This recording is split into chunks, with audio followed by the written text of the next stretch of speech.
Hi, everyone, and welcome back. I am so grateful that you're here with me today. I'd like to invite you to just before we begin, take a deep breath with me just to land. Because, wow, I feel like the sky has been really loud lately. I'm talking astrologically. The energies these past few weeks has just been a lot. It's been stirring things up, things that I feel we kind of thought have been laid to rest. I know I'm feeling it. I'm feeling more raw around the edges. I'm feeling old stories surfacing, more nights where the future feels like a pressure point. And I'm also hearing from so many of you that you're feeling it too. That collective intensity is part of what makes this episode so timely. This is the space where we will gently shine a light on the places where despair wants to live, where we learn how to steady our hearts, and where we come to remember that these cosmic stirrings are really invitations to clear, to return, and to reclaim our co-creative strength. And so the topic today is Yehush, also known as despair. So in Hebrew, Yehush doesn't just mean sadness. It doesn't just mean hopelessness.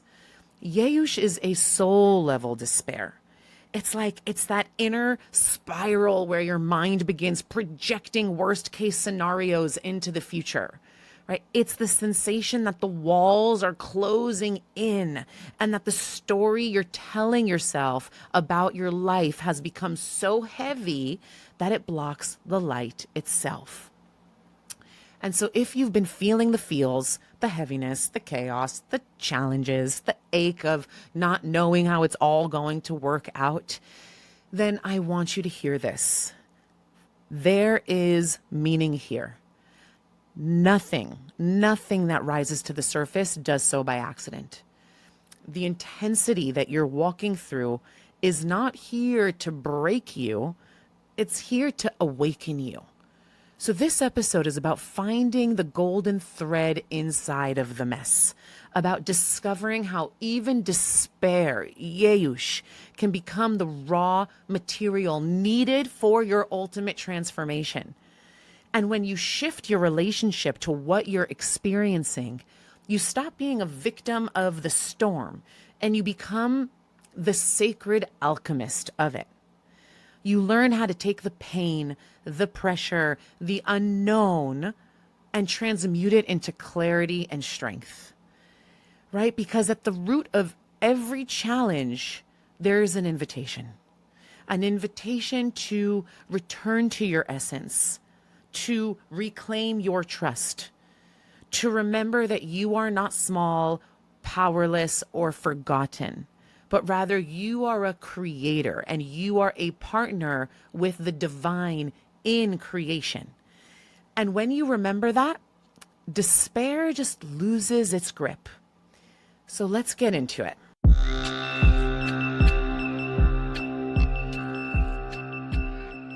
Becoming a co-creator with the creator is your birthright. Together, we'll journey into your deepest authenticity. Because the more you align with who you truly are, the more effortlessly you call in the life that you desire and deserve. And most importantly, the more you step into your soul's highest purpose. Welcome to the Manifestation Method podcast, your #1 source for Kabbalistic manifestation. Here we combine the ancient wisdom of Kabbalah, modern psychology, and quantum physics to help you achieve real, tangible manifestation results with my proven Abra method. I'm Ayelet Polonsky, and I'm here to guide you on your journey of manifesting a life that is aligned, expansive, and deeply connected to your highest self through the sacred energetic mechanics of Kabbalistic manifestation. To learn how to use Kabbalistic manifestation to transform your life from the inside out, go to ayeletpolonsky.com or download the Manifestation Method app. Let's open the gates of manifestation together.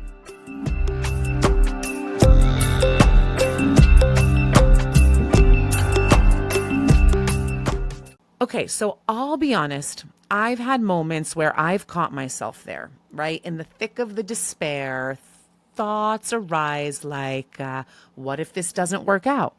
What if I fail? What if the pain doesn't lift? What if everything falls apart?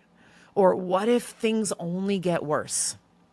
And these are moments where the weight of the future can feel really crushing, right? Especially if it involves someone that you love really deeply, let's say, which oftentimes despair does involve somebody else, right? And that's the place of Yehush. It's when despair doesn't just touch your mind, but it tries to settle into your soul and convince you that there's just no way out, right?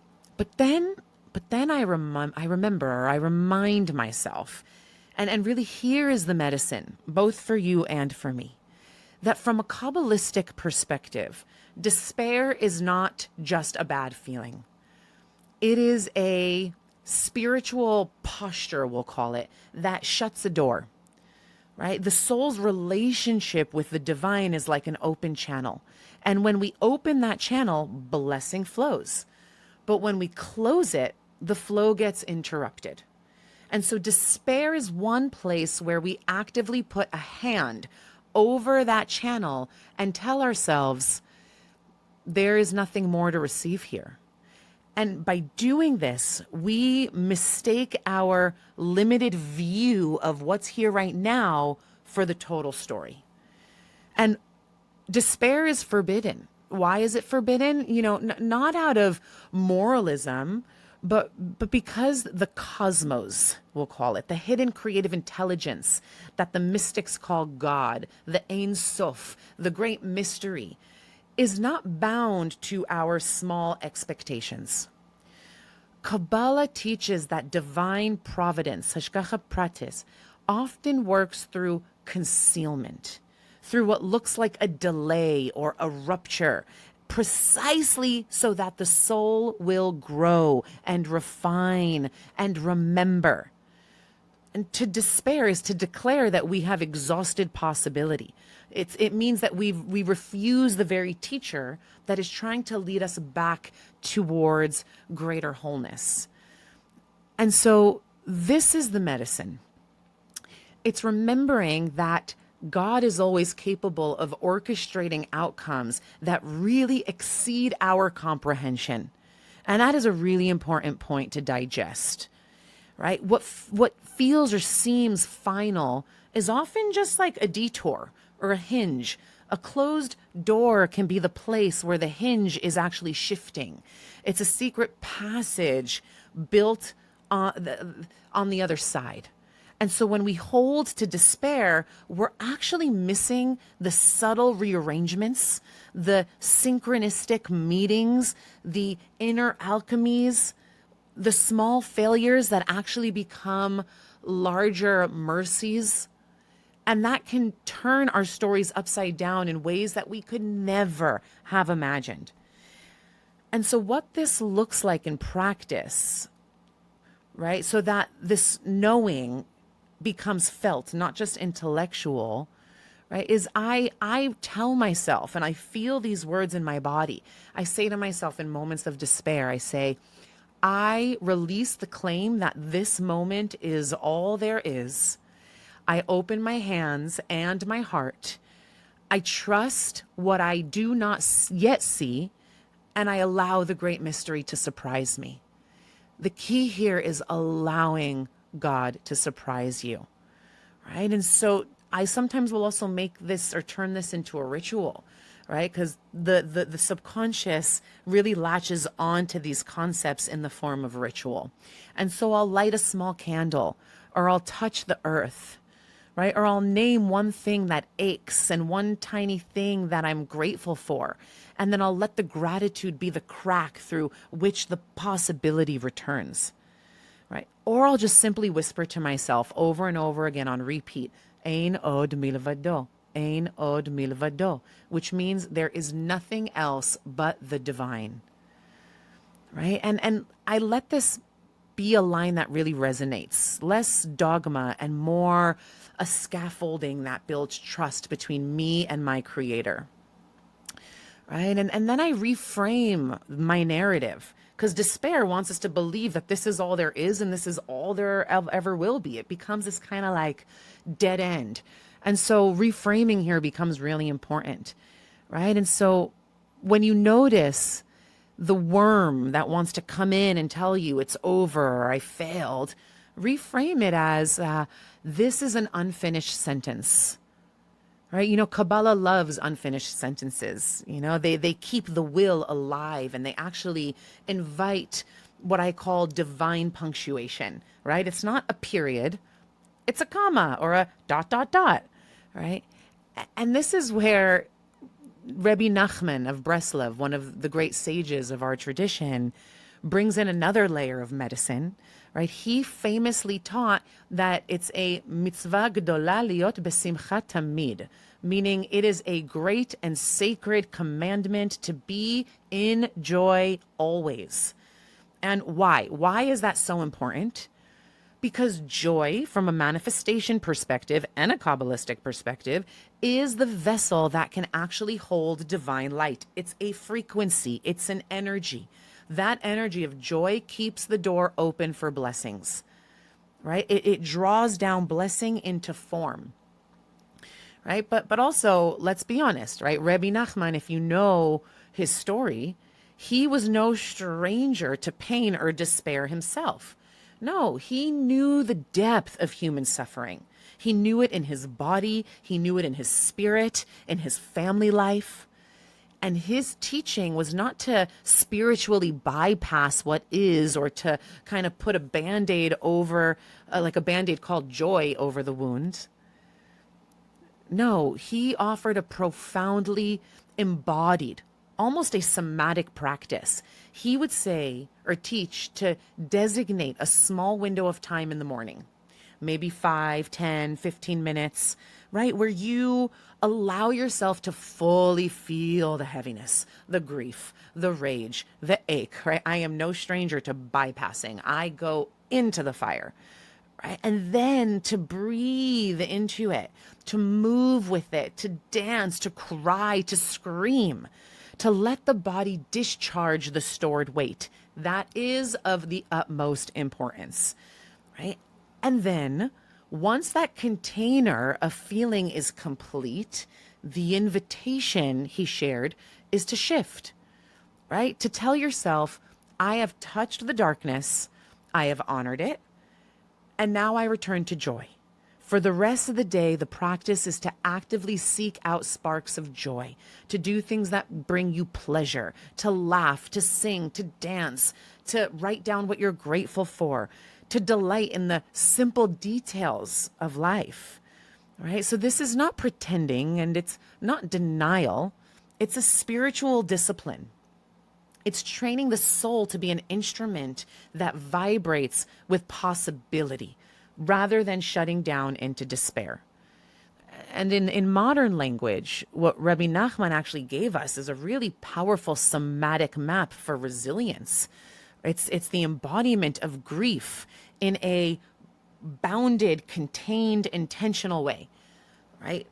Followed by the embodiment of joy, right? And making joy the soul's default posture rather than making despair the default posture. And when we practice this, we align ourselves with the deeper current of Kabbalah, right? That despair is a closing while joy is an opening. And when we are open, the great mystery can do what it does best. It can orchestrate outcomes beyond our wildest imagination. It can turn our stories upside down, inside out, and it can lead us into futures that are way more magnificent than something that a mind stuck in Yehush could ever script or manifest, right? And Kabbalah also teaches us that God did create the world through tzimtzum, through a contraction, right? Through an actual pulling back of the infinite light in order to make space for creation. And so in the very moments of constriction, of emptiness, of darkness, we are invited into co-creation, right? That darkness is the moment where we're meant to say, oh, even in my darkest hour, I know you're there, God. Hi, Ayelet here. I just wanted to pop in and say I am so excited to officially introduce the Manifestation Method portal, membership, and app. This is your home for all things Kabbalistic manifestation. You'll get access to my monthly live workshops, soul deep hypno activations and attunements, all of our manifestation courses, and our global community of manifestors. And the best part? It's just $26 a month. That's less than a latte a week. Come manifest alongside me and start creating the life you desire and deserve. Head over to ayeletpolonsky.com to join us. Right? The despair then becomes not an ending, but rather it becomes fertile soil, right? The energy of the soul there is waiting to emerge. But to fall into Yehush is to mistake the tzimtzum, the contraction, as the final ending, right? It's thinking that the first act is the entire story, when in reality, it's just one chapter, right? And the Baal Shem Tov also reminds us that you should never give up hope, not even for one moment, right? Because the instant we give up, we actually forget who we are. And we are not victims of circumstance. We are co-creators with the divine. Our thoughts, prayers, our intentions, the words we speak, they shape your reality. They have a ripple effect into the quantum field. You know, and let's face it, right? Our Torah is rich with examples where despair would have been the most natural response for our sages, right? Or for our people.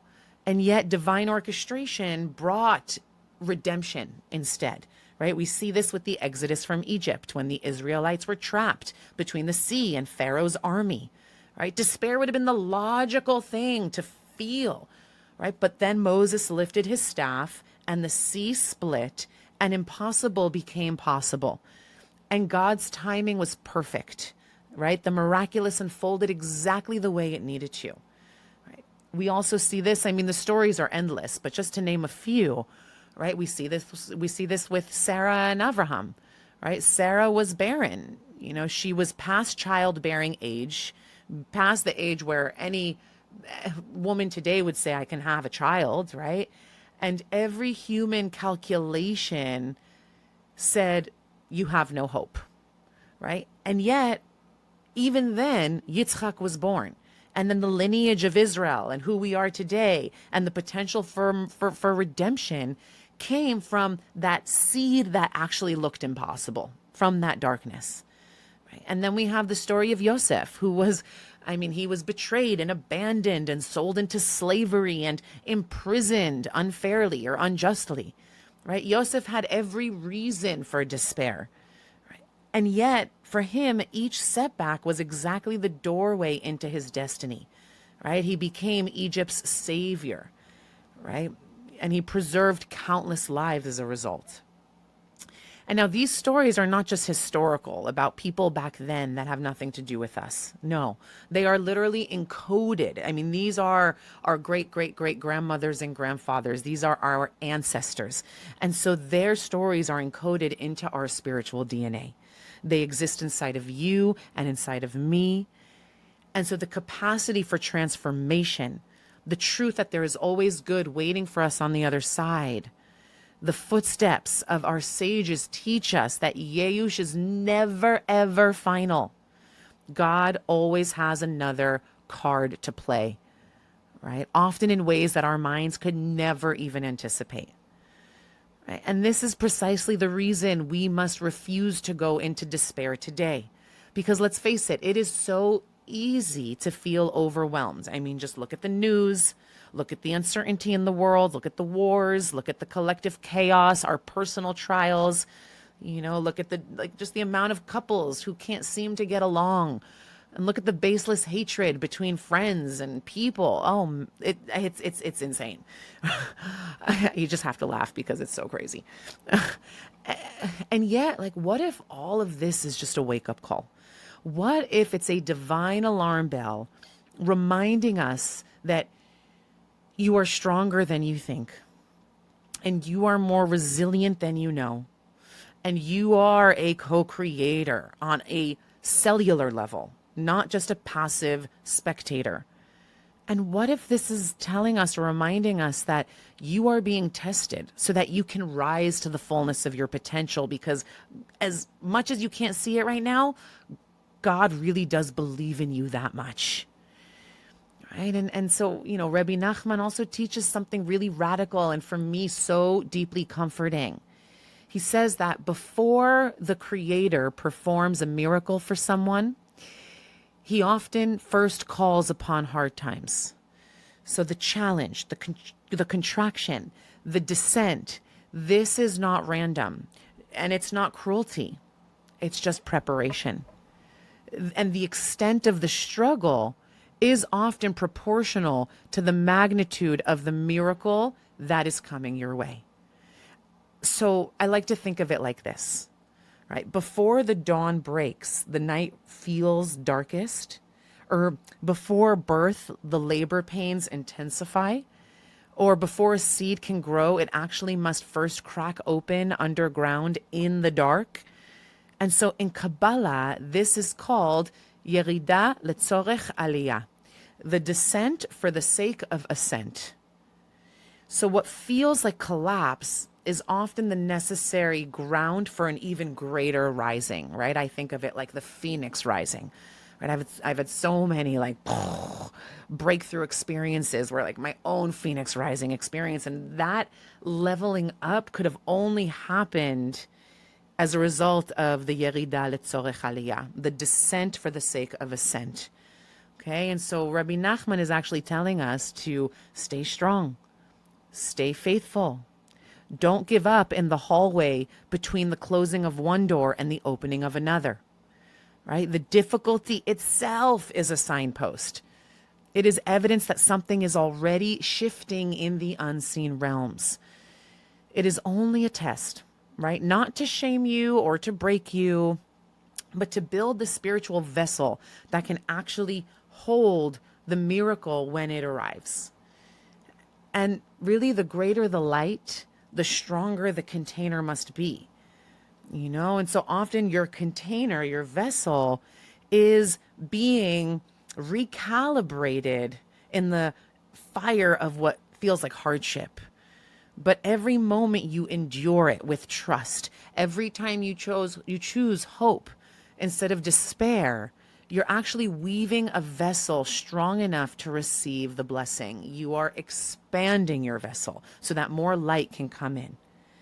Okay, and so when life feels unbearable, remember, it may just be that your miracle is near, right? The depth of the struggle hints at the magnitude of what is waiting on the other side. So hold on, breathe, trust that the great mystery is orchestrating something larger than you can see, right? And as Rabbi Nachman would also say, Ein shum Yehush be'olam klal. There is no despair in the world at all. And what does that mean? It doesn't mean he's not trying to negate the intensity of what it feels like to be going through challenges. What he's saying here when he says there's no despair in the world at all is if you actually were to look at your challenge from a bird's eye view, right, you would see what's on the other side, or you would trust and know that your miracle is on the other side. And from that bird's eye view perspective, there isn't space for despair. And that's what that line means, right? So the Creator is ultimately giving us challenges because we can handle them, right? Not only that, but they are a part of your divine curriculum. They are designed to elevate your soul, to expand your capacity, and to reveal your hidden strengths, right? And so see it like this, every person who triggers you is showing you your strengths, showing you somewhere in you that is looking to be alchemized. So that person becomes not your enemy, but a sacred mirror, a teacher, right? And every situation that tests you only sharpens your resilience, right? And every disappointment actually redirects you towards alignment. And like, the famous line says, what doesn't kill you makes you stronger. But I actually prefer this embodied truth that what doesn't break you makes you softer, more compassionate, more present, and more loving. And this is only possible if you actively engage in the work.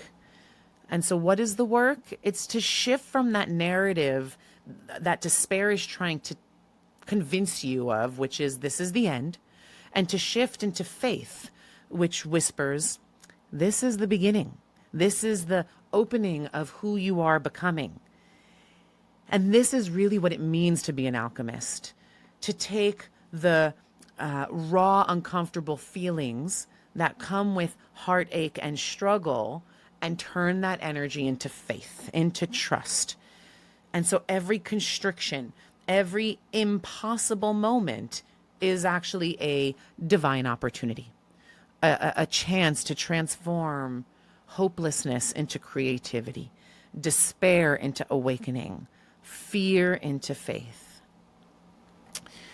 So if you feel yourself slipping into Yehush, if the heaviness of hopelessness begins to weigh you down, then just pause. Place one hand on your heart and maybe one hand on your belly if that feels good, and take a deep breath and remind yourself, I am not alone. I am not abandoned.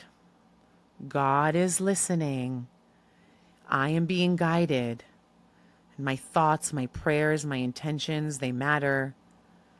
And who I'm becoming matters too. Okay? Refuse to despair. Right? Not because life is easy, but because life is actually sacred. And because miracles are real and manifestation is real. And because the realest thing of all is that you are a co-creator with the divine. And your story is still in a constant process of becoming. Right? You are becoming greater than your fear. Right? And so just remember, you are capable. You are resilient. You are divine. And I bless you that you just discover again and again that even in the darkest moments, you have the power to transmute pain into purpose and challenge into abundant blessing. And if today's episode spoke to you and you're longing for deeper embodied practices, somatic practices, tools, a community to walk this path with, then I invite you into the Manifestation Method membership. Inside, you will find guided hypno activations, Kabbalistic teachings, live transmissions every month, and a community of souls devoted to remembering who they are and what they really truly came here to create. It's really where this work goes from theoretical and inspiring to embodied, integrated, and lived. Okay, you don't have to walk this path alone. The portal is open, and I'd love to welcome you inside. Thank you so much for listening to this episode. I hope that it touched you in all the right places. If it did, please share this with someone who is going through it, who could use a little bit of a uplifting reminder of the truth. Thank you so much for joining me. Here's to your rising.